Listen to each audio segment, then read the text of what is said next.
Bismillahirrahmanirrahim. Assalamualaikum warahmatullahi wabarakatuh. Alhamdulillah, salatu wassalamu ala rasulillah wa ala alihi wa sahbihi ajma'in, amma ba'du. Alhamdulillah teman-teman semuanya, di video kali ini kita akan membahas terkait dengan gangguan-gangguan jin ya yang mengganggu di rumah. Nah, seperti itu. Di antara tempat jin-jin itu tinggal adalah tempat rumah-rumahnya kaum muslimin. Jadi di rumah kita itu ya ada jinnya, ada jin yang tinggal teman-teman semuanya. Ya. Mereka tinggal di atas rumah. Ya, jadi di atap rumah itu ada jin yang menungguin gitu, ada yang tinggal di situ. Hanya saja jin yang tinggal di atap rumah orang-orang beriman hanyalah jin muslim. Jadi jadi nanti ada jin muslim yang tinggal di atap rumah kita, ya kan? Di sini disebutkan dalam kitab Fathul Bari ya hadis riwayat Abu Bakar ya, sebagaimana ditulis oleh Ibnu Hajar ya dalam kitab Fathul Bari. Rasulullah bersabda, tidak ada satu rumah orang muslim pun ya kecuali di atap rumahnya terdapat jin muslim. Ya. Jadi di sini adalah rumah orang muslim itu pasti ada jin muslim di atas rumahnya. Apabila ia menghidangkan makanan pagi, mereka jin itu ikut makan pagi bersama mereka. Apabila makan sore dihidangkan, mereka jin juga ikut makan sore bersama orang-orang muslim. Hanya saja Allah menjaga dan menghalangi orang-orang muslim itu dari gangguan-gangguan jin tersebut. Jadi jin itu tidak mengganggu manusia. Maka dari itu kita ya kan dianjurkan apa? Dianjurkan untuk tidak menghabiskan makanan kita. Apa makanannya dari jin ini? Tulang-tulang. Seperti itu. Nanti kita akan bahas semuanya. Ya, jadi ingat di rumah kita itu ada saudara kita dari bangsa jin yang tinggal di situ. Nah, teman-teman semuanya, ini terkait dengan jin muslim. Ada juga ya di rumah-rumah kita itu ditinggali oleh jin-jin yang fasik, ya, atau dalam kata lain ada setan, ya. Dan setan ini bisa datang karena ada sebab, ya. Tidak mungkin mereka itu langsung datang ya kepada rumah manusia tanpa sebab, tidak bisa. Kalau jin yang muslim tadi udah pasti. Jadi setiap rumah orang muslim pasti ada jin muslimnya.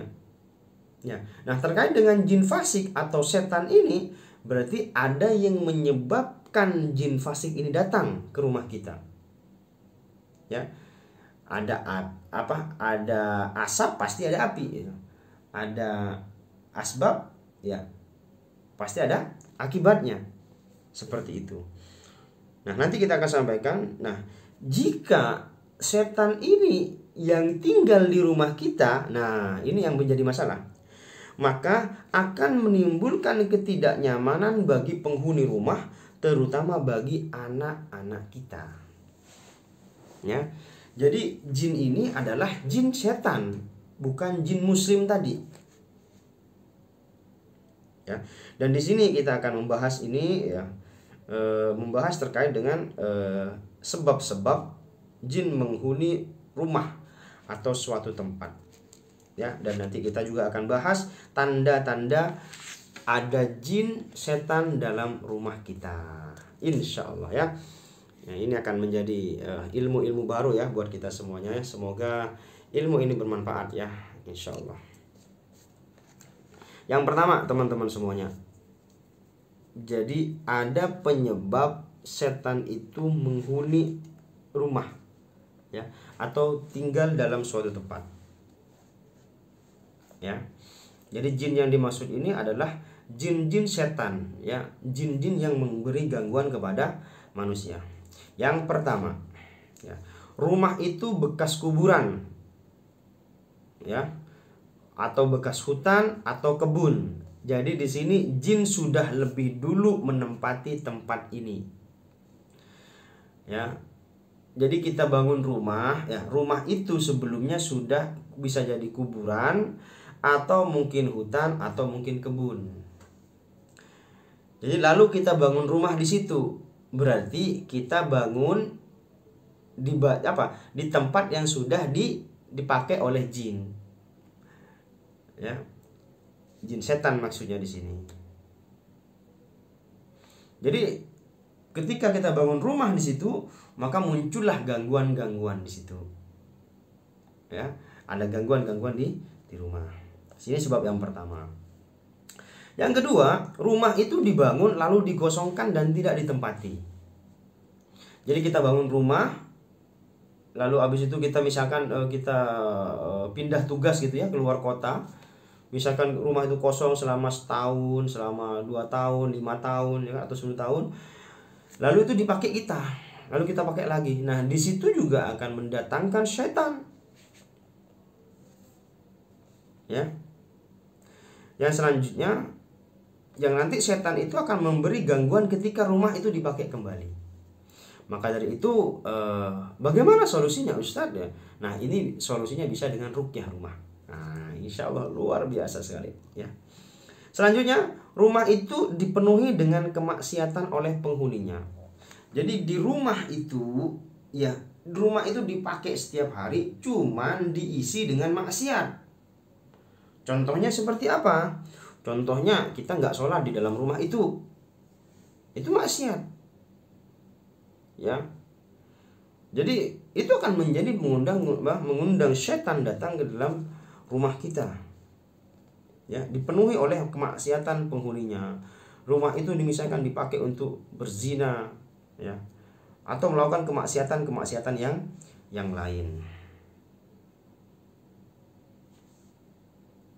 Selanjutnya, ya, setan itu bisa datang dan tinggal di rumah kita karena setelah meletakkan dasar-dasar pembangunan, rumah lalu dibiarkan lama dan dipenuhi sampah.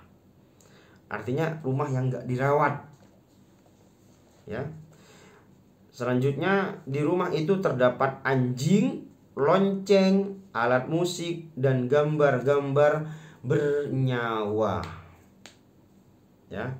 Jadi setan bisa datang ke rumah kita kalau di rumah kita itu ada anjing, ya, lonceng dan alat-alat musik dan gambar-gambar bernyawa. Apa gambar-gambar bernyawa ini, teman-teman semuanya? Ya, gambar-gambar bernyawa di sini adalah gambar makhluk hidup, di mana di situ ada gambar manusia dan ada gambar hewan. Ya.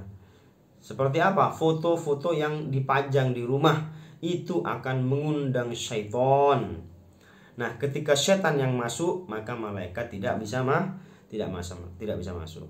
Seperti yang telah disebutkan dalam hadis, malaikat rahmat itu tidak masuk rumah. Ya, jika rumah itu ada patung, ada anjing, dan ada gambar makhluk hidup. Ya, jadi teman-teman semuanya, ya, yang ada foto dipajang mulai sekarang turunkan. Ya, jangan pajang foto lagi. Ya, agar apa? Agar malaikat rahmat itu bisa masuk. Selanjutnya, setan itu bisa datang ke rumah kita dan tinggal di rumah kita karena rumah kita tidak pernah dibacakan Al-Quran. Ya, rumah itu tidak pernah dibacakan Al-Quran. Terus selanjutnya, ya, yang ketujuh, penghuni rumah sering membaca kitab-kitab sihir dan sengaja memanggil jin. Jadi di rumah itu dipakai untuk ritual-ritual jin. Ya, misalkan pakai sesajen, pakai bakar ini, bakar itu untuk mengundang setan. Lalu di situ memang dibacakan kitab-kitab sihir di situ yang memang ada ritual untuk mengundang setan di situ.